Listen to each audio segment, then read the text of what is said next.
She hid my antibiotics for 3 days, then called CPS when I collapsed at school. When I asked what I did wrong, she laughed and said, "You're a burden, not a victim." I never brought it up again. That was 2 years ago. Today, her lawyer begged me to settle out of court. My twin sis Katie was the sun to my moon. On days I was depressed and refused to eat, she'd leave my favorite snack ever, a bowl of strawberries with drizzled chocolate, on my bedside because she knew I could never say no to them. She was my other half, the only person who knew me better than myself. One day when we were in the car with my parents, a car sped right into us. My mom was too slow to react. My Katie wasn't. We weren't wearing seatbelts in the back, but Katie, instead of protecting herself, held me back to secure me. Everything happened so fast, and just 8 days later, I was standing at her grave in a black dress that still had the tags on. I never stopped setting her place at the table. And on the days I felt lonely, which was pretty much all the time, I'd go into her room and spray her warm vanilla sugar bath and bodywork spray and pretend like she was still there, listening to me, holding me while I cried. And just a year later, she came back from the dead. Or at least, that's what my parents wanted me to believe, because that's when they adopted a 14-year-old girl 3 months older than me. Michaela was bubbly, had a gummy smile, strawberry blonde hair, outspoken, the kind of girl to pet every dog she passed by. But she still wasn't Katie. But even though I still felt like there was a gray cloud looming over my head every day, I didn't want to be the one to bring the mood down for everyone. So I started spending more and more time alone in my room. Every day I had the same routine, noise-canceling headphones, listening to the same 5 Sam Smith songs on repeat, and crying until my face was swollen. And sometimes if I wanted to cheer myself up, I'd go to Katie's Spotify profile and listen to every single song while reading the lyrics, trying to picture what she felt as she listened to each one too. Meanwhile, I could always hear my parents having a blast downstairs. They'd laugh, chat with Michaela about how school went for her that day, and play Xbox games together. By that point, they had gotten rid of all the photo frames of Katie, and if I ever tried to bring her up, they'd look at me with disgust, as if just saying her name was enough to cause another death. It was like she had never existed. As the months passed, I got more and more depressed. I'd wake up in the morning after sleeping for 14 hours and try to go back to sleep so I wouldn't have to deal with the pain the day had to offer. And when it didn't work, I would purposely starve myself all day just so I'd be able to sleep for longer. And to my parents, I was nothing more than a walking reminder of the loss of their daughter. So they started spending less time with me and more time with Michaela. They stopped inviting me to the family movie nights. I'd simply hear popcorn popping and Michaela's laughter echoing downstairs. I know they could hear me crying every night because I didn't even try to hide it. But the only one who came to comfort me was my orange cat Nyla, who'd sit on my chest and purr until I finally stopped hyperventilating. She was the only one awake at 2 a.m. as I replayed memories with Katie to make sure I never forgot how she made me feel. Things got so bad that sometimes I'd bring Nyla into the room to stop myself from committing self-unalive because I knew I could never do it in front of her. And one morning when I woke up to feed her, she was gone. I shook her food bowl and went to all the usual spots. Under the sink, under my bed, the gap between the washing machine and the dryer. It was like she had disappeared or something. And that's when my parents broke the news. Oh, Michaela developed a pretty bad allergic reaction towards Nyla, so we put her down since she was getting old anyway. I didn't even argue. Just walked up to Katie's bedroom and cuddled her pillow while I cried my eyes out. If you've ever experienced raw and intense grief, then you know about the intense hunger you feel to uncover more about what they were feeling and thinking before they died. And that hunger is what led me to come across a pink leather notebook I had never seen before. Her diary. Jackpot. I clung onto every word and read it through the eyes of Katie, picturing the thought process behind every sentence. And after getting through pages about dumb boys at school or how much she hated math homework, I found it. Paragraphs about how our parents were abusing her when I wasn't around, taking all their anger out on her, how she forced herself to look strong and happy when I was around. And her last sentences sent chills up my spine. Up until this point, our dad was hitting her relentlessly, and Katie finally fought back. She yelled at them for being shitty parents. "Maybe it's time you learned how fragile life really is, Katie," my mom said in response. That was her last diary entry. Suddenly, it all made sense, and why my parents were able to replace her so quickly. Why Katie had been so quick to react in the car that day. She knew what was coming. I needed to know more. My hands trembled as I flipped through the remaining pages, searching for anything else that might explain what happened. The diary fell from my lap when I heard footsteps on the stairs. I shoved it under Katie's pillow and pretended to be asleep just as Mom opened the door. She stood there watching me for what felt like forever. I kept my breathing steady, fighting the urge to open my eyes. Finally, the door clicked shut. I waited another 10 minutes before pulling the diary back out. There had to be more. I checked between pages, looking for loose papers or hidden pockets. Nothing. But then I noticed Katie's dresser drawer was slightly open. Inside, beneath her folded sweaters, I found a manila envelope. My heart pounded as I opened it. Photos of bruises on her arms, a recording device, and a letter addressed to me. "If you're reading this, something happened to me. I've been documenting everything. The recording has Mom threatening me the night before. I'm scared, but I can't leave you alone with them. Please be careful. I love you more than all the stars." The recording device was dead. I needed batteries. But first, I had to get back to my room without being caught. I tucked everything into my hoodie and crept toward the door. Michaela stood in the hallway. We stared at each other for a moment before she turned and walked away without a word. Did she know? Was she going to tell them? Back in my room, I hid everything under my mattress. My mind raced. The car accident wasn't an accident. They culled her, and now they had Michaela to replace her, while I was just the inconvenient reminder. Over the next few days, I became hyper-aware of everything. The way Dad's jaw tightened when he looked at me, how Mom's smile never reached her eyes, the locks on the windows that I'd never noticed before. I found batteries in the garage and listened to the recording with headphones at 3 a.m. Katie's voice, scared but defiant. Mom's voice, cold and calculated. Accidents happen all the time, Katie, especially to ungrateful children. The evidence was clear, but who would believe me? I was the depressed teenager who spent all day in her room. They were the grieving parents who had graciously adopted another child to fill the void. I started planning. First, I needed copies of everything. The school library had a scanner, but I'd have to be careful. I couldn't let anyone see what I was copying. The next morning, I actually came down for breakfast. Mom nearly dropped her coffee mug. "Feeling Feeling better? She asked, her voice artificially sweet. I nodded and grabbed some toast. Michaela watched me carefully from across the table. Dad didn't look up from his phone. At school, I went straight to the library during lunch. The scanner was old and slow, but it worked. I made 3 copies of everything and hid them in different places. One in my locker, one in the music room piano bench, and one I mailed to myself at school. When I got home, Mom was in Katie's room. The diary was in her hands. Looking for something? She asked. My blood ran cold. I forced myself to stay calm. Just wanted to smell her perfume again. She studied me for a long moment. You've been spending a lot of time in here lately. It helps me feel close to her.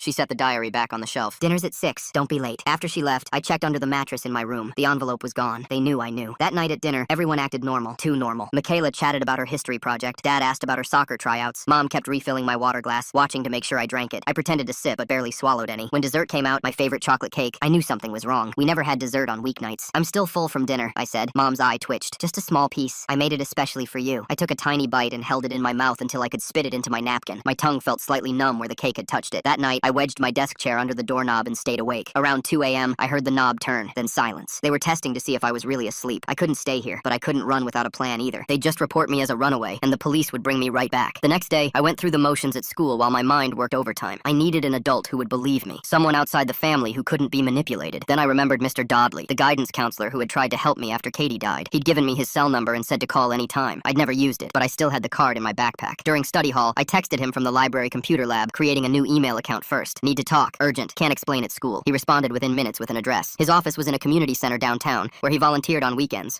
There's something really odd about how the parents just happened to develop this perfect replacement daughter right when they did. And Katie's diary showing up now, with those specific threats recorded? The timing feels awfully convenient. Saturday, 2 days away. Those 2 days felt like a lifetime. I forced myself to act normally, even eating small portions of dinner while finding ways to dispose of most of it. I stopped going into Katie's room. I even watched a movie with them one night, fighting to stay awake as Mom kept offering me snacks and drinks. Friday night, I heard them talking in hushed voices downstairs. I couldn't make out the words, but Michaela's name came up several times. Then footsteps on the stairs. 2 sets. They stopped outside my door, whispering. Then Dad's voice. Tomorrow. I lay frozen in bed, terrified to move. Tomorrow what? I couldn't wait until Saturday afternoon to meet Mr. Dodley. I had to leave tonight. I waited until 4 a.m., then packed a small bag with the essentials. The copies from school were already with Mr. Dodley's address in my email. I'd sent them from the library computer, along with a detailed explanation of everything. The window in my room was locked, but Katie had shown me how to jimmy it open years ago. We used to sneak onto the roof to watch meteor showers. I was halfway out when Michaela appeared in my doorway. We stared at each other. She could scream, alert them, end my escape before it began. Instead, she pressed a finger to her lips and tossed me something. Katie's phone, the one my parents said was destroyed in the accident. Under the big oak tree, she whispered. She buried more evidence there. Now go. I wanted to ask her a million questions, but there was no time. I nodded my thanks and slipped onto the roof. The roof tiles were slick with morning dew. I gripped Katie's phone tighter and inched my way toward the gutter. My hands shook as I lowered myself down, using the drain pipe the way Katie had taught me. The metal groaned under my weight. For a terrifying moment, I thought it might give way, but it held. My feet hit the grass with a soft thud. I glanced back at the house. No lights came on, no alarms, just darkness and silence. The big oak tree stood at the edge of our property, its massive trunk twisted with age. I dropped to my knees and started digging with my bare hands near the roots. The earth was hard packed, and my fingernails scraped against stones. After what felt like hours, but was probably only minutes, my fingers hit something solid, a metal box wrapped in plastic. Inside were more photos, documenting injuries over months, a USB drive, and another letter, this one explaining where she'd hidden backup copies of everything. Smart Katie, always thinking ahead. I shoved everything into my backpack and ran. The streets were empty at this hour, just me and the occasional streetlight. My breath came in ragged gasps, not from exertion, but from pure adrenaline. Every car that passed made me duck behind bushes or parked vehicles. The community center was closed, of course. I huddled in the doorway, clutching my backpack, watching the sky slowly lighten. Around 6 a.m., joggers started appearing. Normal people living normal lives. I envied them. My phone buzzed. Mom. I let it go to voicemail. Then Dad. Then both of them. Over and over. The messages started concerned, then angry, then threatening. I turned the phone off. Mr. Dodley arrived at 8 a.m. sharp. His face changed when he saw me huddled in the doorway. Without asking questions, he unlocked the building and ushered me inside. His office was small but warm, with motivational posters and a well-worn couch. I showed him everything. The diary pages, the photos, the recording. He listened without interrupting, his expression growing more serious with each piece of evidence. When I finished, he sat back in his chair, running a hand through his graying hair. He made several phone calls while I sat there, exhausted and terrified. Child Protective Services, a social worker he knew personally, someone from a youth shelter. Each conversation was careful, measured. He knew how to navigate the system. Within 2 hours, a social worker named Catherine arrived. She was younger than I expected, with kind eyes and a gentle manner. She documented everything, took photos of the evidence, asked careful questions about my home life. She assured me I wouldn't have to go back. The youth shelter was nothing like I'd imagined. It was a converted house in a quiet neighborhood, with a small garden out front. The woman who ran it, Mrs. Hall, reminded me of a grandmother. She showed me to a small room with a single bed and a dresser. It wasn't much, but it was safe. I spent the first day sleeping, my body finally releasing the tension I'd been carrying for months. When I woke, it was dark again. Mrs. Hall brought me soup and sat with me while I ate. She didn't push me to talk, just kept me company. The next morning, Catherine returned with updates. My parents had been contacted. They were furious, demanding my return, threatening legal action. But the evidence was compelling enough that CPS was opening an investigation. For now, I could stay at the shelter. I powered on Katie's phone for the first time. The battery was nearly dead, but it still worked. Her last texts were to me, unsent drafts she'd never had the chance to send. Messages warning me about our parents, telling me she loved me, begging me to be careful. I sobbed reading them. There were also photos, selfies of us together, goofy and carefree, pictures from her last birthday party, and hidden in a locked folder, more documentation of abuse. She'd been building a case for months, days blended together at the shelter. Other kids came and went, each with their own stories of escape. We didn't talk much about our pasts, focusing instead on board games and shared meals. It was a strange kind of peace. Catherine visited regularly, updating me on the investigation. My parents were maintaining their innocence, painting me as a troubled teen who'd run away after they'd tried to help me. But the evidence was hard to dispute. The photos, the recording, the diary entries all painted a clear picture. Then came the first setback. The recording I'd made from Katie's device was deemed inadmissible. Something about chain of custody and authentication. Without it, the case relied heavily on Katie's diary and photos, which my parents claimed were fabricated or taken out of context. I felt the walls closing in again. What if they won? What if I had to go back? Catherine assured me that wouldn't happen, but I could see the worry in her eyes. That's when Michaela reached out. She'd gotten my number from a mutual friend at school and texted me late one night. She wanted to meet, said she had something important to share. We met at a coffee shop downtown, Catherine accompanying me for safety. Michaela looked different, tired, scared. She glanced around nervously before sliding a flash drive across the table. She explained in hushed tones how she'd been recording conversations in the house since I left, my parents discussing what to do about me, admitting they'd gone too far with Katie, planning how to discredit me if I ever spoke up. She'd risked everything to get this evidence. The recordings were damning, clear admissions of guilt, discussions about covering up Katie's death, plans to paint me as mentally unstable. Michaela had also found more of Katie's hidden evidence in places I'd never thought to look, but there was more. Michaela revealed why she'd really been adopted. My parents had specifically sought out a troubled teen they could mold and control, someone who would be grateful enough not to ask questions. They'd been grooming her to be the perfect daughter, the one who wouldn't fight back like Katie had. She was done playing their game. She wanted out too. Catherine immediately took the new evidence to her supervisors. This changed everything. With Michaela's testimony and recordings, the case against my parents strengthened significantly. CPS fast-tracked their investigation. My parents' response was swift and vicious. They filed a missing persons report for Michaela, claiming I'd kidnapped her. They hired an expensive lawyer and began a media campaign, portraying themselves as grieving parents whose remaining daughter had been brainwashed by her unstable sister. The shelter received threatening phone calls. My parents showed up demanding to see me, causing such a scene that Mrs. Hall had to call the authorities. They were escorted away, but not before Dad shouted threats that made my blood run cold. Catherine moved quickly to secure protective orders for both Michaela and me, but paperwork takes time, and my parents were escalating. They'd figured out which school I was attending through the shelter and started showing up there, trying to force contact. One afternoon, I made a mistake. I went to the corner store alone, just needing some air and normalcy. Mom was waiting outside when I came out. She grabbed my arm, her nails digging into my skin, hissing about family loyalty and consequences. A passerby intervened, and she let go, but her eyes promised this wasn't over. That night, I couldn't sleep. Every sound made me jump. What if they found a way to get to me? What if all this evidence wasn't enough? What if people believed their version of events? Catherine arranged for me to stay with a foster family temporarily, somewhere my parents wouldn't know to look. The Johnsons lived in a suburb an hour away, a middle-aged couple whose own kids had grown up and moved out. They were kind but careful, understanding the delicate situation. Michaela was placed with a different family for her safety. We texted constantly, supporting each other through the fear and uncertainty. She shared more stories about life with my parents after I'd isolated myself. The manipulation, the constant reminders that she could be sent back to the group home if she didn't comply, the subtle threats. The investigation intensified. Detectives interviewed teachers, neighbors, family friends. Slowly, a pattern emerged. People had noticed things over the years. Katie's phone surviving the accident is quite the plot twist. Nothing says cover-up like claiming evidence was destroyed when it's actually buried under a tree. Michaela turning double agent with secret recordings. Katie's occasional bruises explained away as clumsiness. My increasing withdrawal after her death. The speed with which my parents had moved on. Dr. Peterson, our old pediatrician, came forward with concerns he'd documented but never reported. Teachers shared essays Katie had written that hinted at problems at home. Even our mail carrier mentioned how Katie had seemed jumpy and scared in her final months. But my parents weren't giving up. Their lawyer was aggressive, filing motions to discredit the evidence, demanding custody of both Michaela and me. They painted Catherine as an overzealous social worker who'd coached us into making false accusations. The stress was overwhelming. I started having panic attacks, waking up gasping for air, convinced my parents were in the room. The Johnsons were patient, sitting with me through the worst of it, never pushing but always present. Then came another breakthrough. The prosecutor reviewing Katie's case found inconsistencies in my parents' statements from the original accident report. They'd claimed the other driver had run a red light, but traffic camera footage suggested otherwise. The angle of impact didn't match their story. It wasn't enough to prove murder, but it was enough to reopen the investigation into Katie's death. Suddenly, this wasn't just about abuse anymore. It was about justice for Katie. My parents' carefully constructed image began to crumble. Their friends distanced themselves. Mom was placed on administrative leave from her job. Dad's business partners started asking uncomfortable questions. The community that had once embraced them as grieving parents now looked at them with suspicion. In their desperation, they made a critical error. They tried to access Katie's old social media accounts, not realizing Michaela had been monitoring them. The login attempts were traced back to their home IP address. When investigators looked closer, they found my parents had been systematically deleting Katie's online presence, trying to erase any evidence of her unhappiness. The foster care placement was supposed to be temporary, but weeks turned into months. The Johnsons never complained, treating me like one of their own. They attended every meeting, every court hearing, standing quietly in my corner. School was a challenge. Word had gotten out about my situation, and suddenly everyone had an opinion. Some kids were supportive, Others whispered behind my back. I focused on my grades, knowing I'd need scholarships now more than ever. Michaela struggled too. The family she'd been placed with was nice enough, but she felt guilty for betraying my parents, even knowing it was the right thing to do. We met up when we could, usually at the library or community center, always with supervision. The investigation revealed more disturbing patterns. My parents had taken out a life insurance policy on Katie just months before her death. They'd increased their coverage on me after I'd started isolating myself. The detective called it circumstantial but concerning. Financial records showed large cash withdrawals in the weeks following Katie's death. When pressed, my parents claimed it was for funeral expenses, but the amounts didn't add up. Where had that money gone? Katie's best friend, Sarah, came forward with new information. Katie had confided in her about the abuse, even showing her some bruises. Sarah had wanted to tell someone, but Katie had begged her not to, terrified of making things worse. The guilt had been eating at Sarah for over a year. More people began speaking up. A neighbor who'd heard shouting from our house. A coach who'd noticed Katie's reluctance to change in front of others. Each piece of testimony added weight to our case. My parents' lawyer tried a new tactic, suggesting I was suffering from false memory syndrome, that grief had twisted my recollections. They brought in an expert witness who testified about the unreliability of teenage testimony. It was insulting and painful to sit through, but our side had experts too. A psychologist who specialized in abuse cases testified about the patterns she saw in Katie's diary entries. A forensic analyst confirmed the authenticity of the photos and recordings. Slowly, methodically, Catherine and the legal team built an unshakable case. The turning point came when investigators found Katie's hidden email account. She'd been corresponding with a crisis counselor in the months before her death,